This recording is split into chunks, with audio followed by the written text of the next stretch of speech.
Hello, my CV world. Welcome back to our YouTube page. We have another exciting video this week. I have two members of our business analytics team here, also known as the BA team. Welcome, you guys. Thank you for joining us. Can we both start with how long you've been here, your name, and your title? I'm Brett Vesico, data analyst on the BA team, and have been here for roughly 12 years at this point, and have spent some time throughout the facility. I've done QIC, then transferred to the first ever CI assistant program that was offered. Shout out to Devin McMaster. I then returned back to QIC as a data entry project specialist, back to the CI technician role. From the CI technician role, I went to packaging super user, to international data analyst, back in distribution, and then was moved to the business analytics team in my current role. How do you keep all that straight? How do you remember all those positions? I've enjoyed every one of them. I've learned a lot along the way, and I mean, every piece has made me who I am today to provide this stuff in my current role. Awesome. Well, thank you for joining us. And Jesse? My name's Jesse Krenzer. I've been with CooperVision a little bit over 13 and a half years now. I started in the inbound department as a replenishment associate, worked with the replen department for a little while, and then I became a trainer for about a year and a half before I had the opportunity to start working as one of our data entry specialists for the inbound department, which slowly moved its way up to my current position of being one of the data analysts as part of the BA team. Nice. Well, welcome, Jesse. Today we are all going to be talking about MyTime, 2PE, PR in general. So we have a lot of stuff to cover. I'm really excited to get started. And Jesse's going to be telling us a couple things about 2PE that other people might not be aware about. But first question we can start for both of you is, what drove you to join the BA team? Personally, for me, I mean, I was moved to the BA team. Mm-hmm. I think it's a great opportunity for us to finally get all of our individual contributors onto one team. Mm-hmm. This was the only team I've ever worked on with Jesse. We were always out there kind of doing our own thing, and the first time we could actually come together as a team. Yeah, so like you said, everyone was their own individual contributors. They were doing stuff in their own home departments, and then someone up above it in the leadership was like, we need to develop a team. Yes. So that's how it got started. What about you, Jesse? So similar in that I was already doing like the data entry stuff for like the inbound department. So when they discussed creating a team specifically for that across the entire distribution facility, I was one of the first members they brought on board to try and help centralize that data collection to make sure we're all on the same page and pursuing the same objectives. Nice. Awesome. Well, congratulations. You guys have both come a long way in your career. But how about we get started with MyTime? Brett, why was MyTime created? MyTime was created to view time and labor that we use outside of the warehouse system, like JDA, bond. We needed a way to be able to see like where that labor and time was being allocated, and to use it for other reporting. And when you were first developing MyTime, how did you envision it? Pretty much as it is now. I mean, it's grown a little bit more than it was originally, but in theory it's about the same, just maybe easier to use for everybody was kind of the upgrades throughout the years, but in general it was the same concept. Yeah. Now, was there any challenges when developing? Yeah, so the original versions, we ran into the problem with Excel that you could only have one person at a time using it, and to get over that hurdle, we ended up with a ability to write to a text file, which could harbor all the data from multiple users at the same time, and that was basically the door that was open to get MyTime. Mm-hmm. And now we have the web-based one. Yes, yep. MyTime 2.0, which we'll be touching base on. It's really exciting. With the first application, was there any challenges from the employee perspective about really getting everyone on board with it? I mean, from everything I've heard feedback-wise, I would say just that remembering to scan, it's just that extra, I mean, remembering to go up and record the time in the application was really the main hurdle. Yeah. Well, with time and you continue Yep. to do things, you know, it sure probably got a lot better. I'm sure you're probably fixing less and less now as Yeah, what you it's did with the first rollout. Come a long way. And how long has the MyTime application been in service for? Like 5 years, 10 years? 6, 7, Yeah, 5 to 7. Wow. depending on when you want to say it started. Yeah, I mean, it kind of like rolled out in increments, and then, I mean, pretty much once it's been rolled out to everybody, it's been out to everybody. It's so yeah, it's probably between the 5 to 7 year mark. Wow, that's a long time. Yeah. So as you mentioned earlier, and you probably have seen and have scanned into it, the new MyTime 2.0 was just launched. Oh, it's MyTime 4? MyTime 4. Oh my gosh, wow, I didn't realize that. I'm way behind, I guess. So that's now web-based application. So what are your thoughts of it really taking off and becoming from an Excel file or tool to a web-based application? I think it's great. I think it provided a much easier application for everyone, for all of you to use, and I think the scalability of being able to take it to other sites was huge. We needed to get up on times with the security and the new platform of everyone using web-based stuff, and I think this was the end result of where we needed to be. Yeah. Now I know there, like you said, there's conversations about taking MyTime to the other sites. How do you feel? Because you're kind of like the brainchild behind this, and you know you might have collaborated with other people on this. But do you feel like proud? Oh yeah, I mean for sure, it's nice to see something that myself and everyone else in the group. I mean, everyone's had some sort of hand in it in the group, and to see it grow and have interest from other sites, I mean, I've never personally had that experience here. That's one of my few glories. Yeah, you're gonna have to wear like a badge that says creator of, or partial creator of MyTime, whatever. So do you foresee MyTime being around quite a while? Yeah, I would say so. I mean, unless some sort of new technology, I mean, we all know that happens frequently, but I mean, unless something new comes along, I think it's here for the long haul. Yeah. Awesome. Well, I know people are very familiar with it. It's really awesome. So congratulations on all your success and everyone else who helped get it to where it is today. All right, Jesse, we are going to talk all about 2PE/PER. Yep. You have some really cool stuff you're going to be sharing with us, and some people might not be aware of, as I mentioned earlier. For those who are not familiar with 2PE, can you please explain to what it really is? So 2PE stands for Partnered Performance Excellence, which is our performance accountability program that we have here in the West Henrietta facility. It is the program that we put in place to try and standardize the conversations around production and performance out on the distribution floor. And you might have seen from our other video how 2PE has directly impacted some of the employees and their performance. So if you want to go back a few videos on our channel, we sit down with Mike Fox and he shares about how 2PE has benefited his production. So I just wanted to plug another of our videos. But why was 2PE created? So 2PE, and by extension PER, was created, like I said earlier, to try and standardize that conversation around performance. Way back when I first joined the facility working in Replen, every activity that you worked on had its own standard.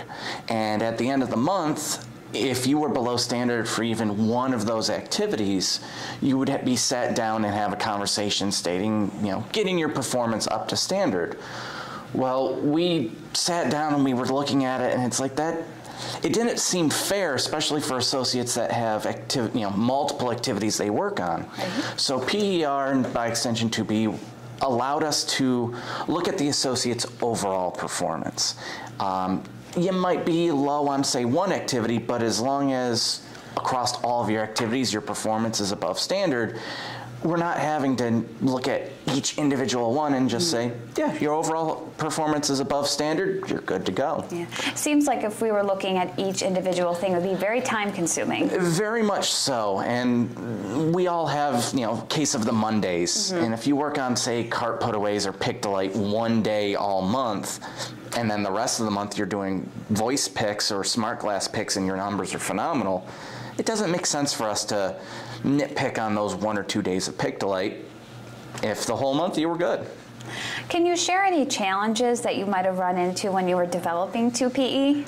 So some of the challenges that we ran into is determining what activities can have a standard. Some activities are just so varied in terms of what gets worked on or how many things are in JDA versus out of JDA. So activities that don't have any actual scans, those are very difficult to try to establish any standards for because there's no information for us to pull. So those are some of the limitations we'll run into. Yeah. But you figured out a way. You guys figured out a way. For the positions we could, yes. Could you walk me through a step of setting standards to a process? Yes. So whenever we establish a requirement or a standard for an activity, what we'll do is we'll look at We'll look at the activity's team's performance for the last 3 to 6 months. So we'll look at everybody who's worked on, say, pick-to-light in section 2 through 4, and we'll base our requirements around what that team's performance is during those 3 to 6 months.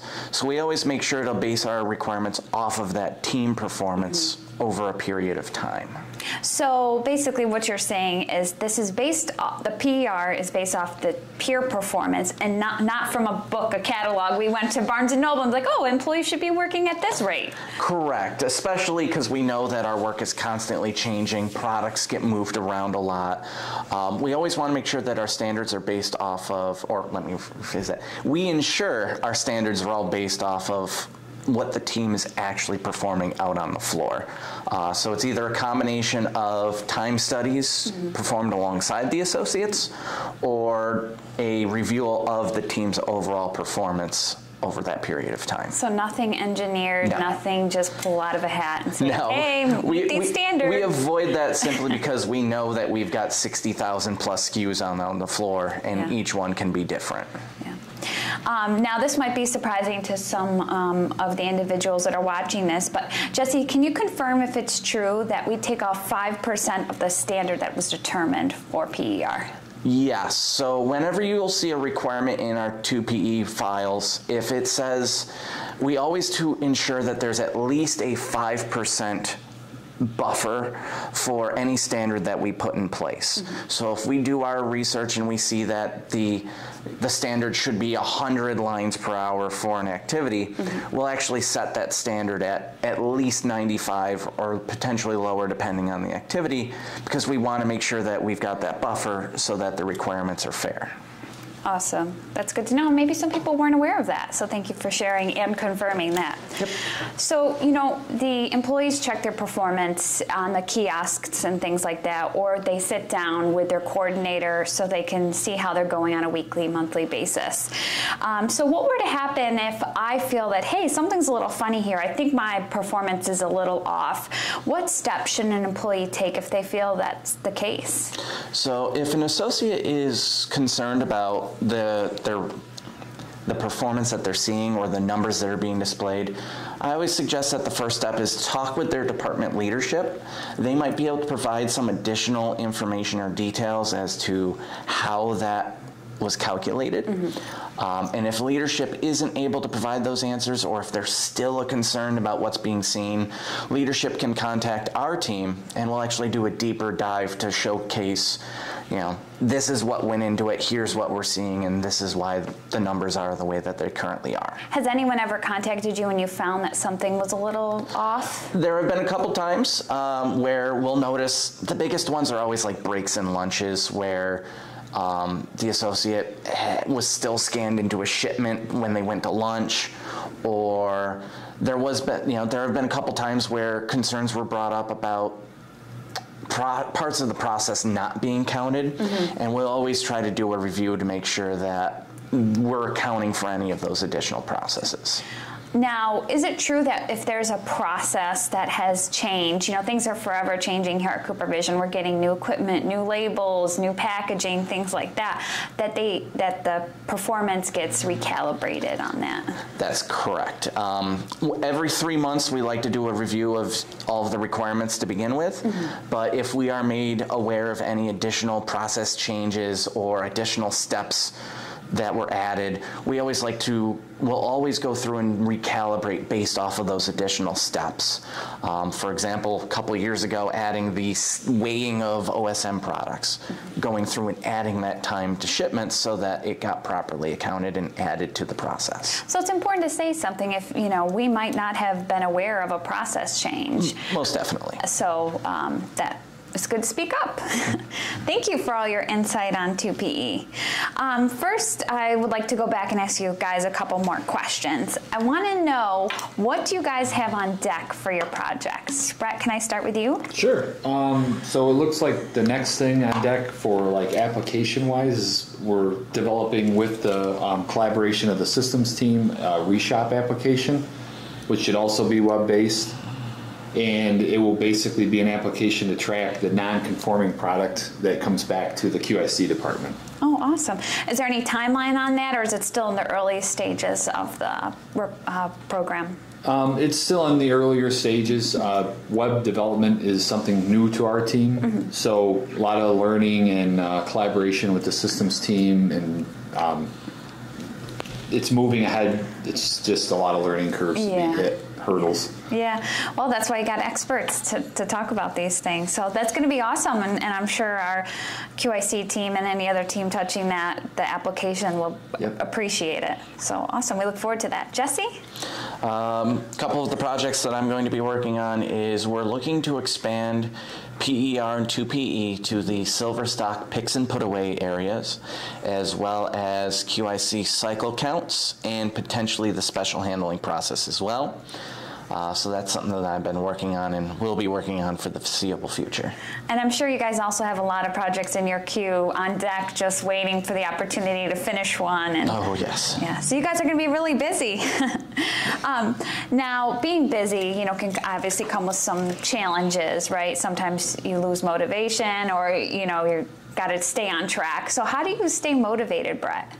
For me, just being creative is something I like to do, and helping others, and the stuff we get to do just falls into that perfectly. Being able to create things and helping everyone in the operations team make their day a little bit easier. Yeah. So it's kind of always been natural for me to stay motivated with that. Yeah. And it's also rewarding too, right? Yep. So once you finish something and people are using it and they come up to you and be like, this is great. Yeah. Gives you like that pride. Yes. And Jesse? And I'm very much in the same boat. One of my favorite things about the opportunities we're given is designing and building things that help make the floor team's jobs easier. It's one of my biggest joys is when I can build something and then the team comes back to me and says, oh, this is great, this saves us all sorts of time. The example I can think of off the top of my head is the emergency tool for Replen. That used to take half an hour to 45 minutes every time we ran emergencies. And now they hit a button, wait 5 minutes, and there we go. Wow. That's really helping a lot. That's awesome. So, Brett, do you think that you will stay around on the BA team for a little while and help get some of those projects done? I mean, yes, I know I've been a lot of places.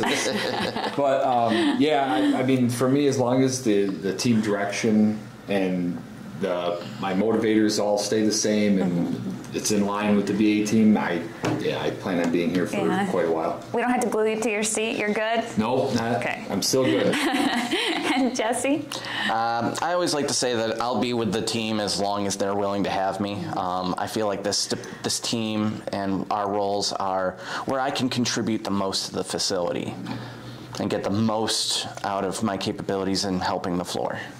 And I will mention that there are other members of the BA team, those just not on this video, and they also help develop tools and the Tableau reports, which are used a lot. So it's a pretty big team, and everyone's like skilled in each little thing. Yep. So I like to end my interviews with one fun question. I'm going to start with Jesse. Okay. What is one thing you wish you could do and you just don't have the tools or the ability to do this? So I always like to tell people if there was one thing I can have, it would be a clone. Getting that additional bandwidth and time to work on projects would be great. But more realistically, working on those learning how to work on web-based development, web-based applications. Mm-hmm. Right now, a lot of the tools we have out on the floor are Excel-based because that's something we know everyone has and has access to. Mm-hmm. But with this introduction of the web-based, it allows us to make more complex tools that are faster. Everybody who's currently using the 2PE tool, we know it's slow. We want to make it faster. And hopefully by moving to those web-based applications, we get that increased performance mm-hmm. while maintaining all of the capabilities we currently have. Nice. And Brett? What was the question? No, that's okay. Drifted off. My ramblings. No. If you could have one thing or the ability to do one thing or get the tools that you need to do one thing, what would it be? It would be very similar to Jesse. Mm-hmm.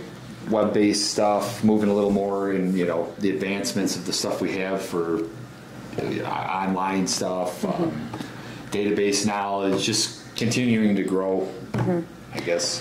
Yeah, well, as you know, Cooper Vision is growing, but you guys are also supporting other sites like Hungary, Liège, I don't know if UK, Australia, I know at one point you were helping. I'm sure I'm missing some too, but it's definitely becoming a more global thing that you guys are helping and passing on your knowledge. So I do want to just end on the note, you may see these gentlemen on the floor from time to time, and they always appreciate you just stopping them and saying, hey, giving feedback on things, and you can just chit-chat with them and let them know what you would like or share. You guys are always looking, to change things if they don't work for you, mm-hmm. Will work for the individual, I guess I should say, or even the team. So feel free to stop them. Absolutely. Yeah, absolutely. If you see one of us out on the floor and you have any questions, feel free to stop. One of my things is I like to make sure that any questions somebody has, I want to make sure that we can do our best to explain or walk through any questions they might have. Mm-hmm. Well, awesome. Well, thank you guys, and thank you to the BA team in general for helping close that gap when we didn't know that we needed a team until we started developing and realizing that, hey, Jesse can do this, and Brett could do this, and Nick could do this. So thank you guys for joining me for the interview. Thank you for having us. I appreciate you guys giving a side that other people might not know about MyTime and 2PE and all the other things. So maybe we can schedule another interview after both of your tools that you're currently working on or programs, and then we can talk about that too. Sounds good. All right, we'll see you on the next video. Bye. Hey there, MyCV World. If you like the improvements in the video from the BA team, don't forget to click like and subscribe.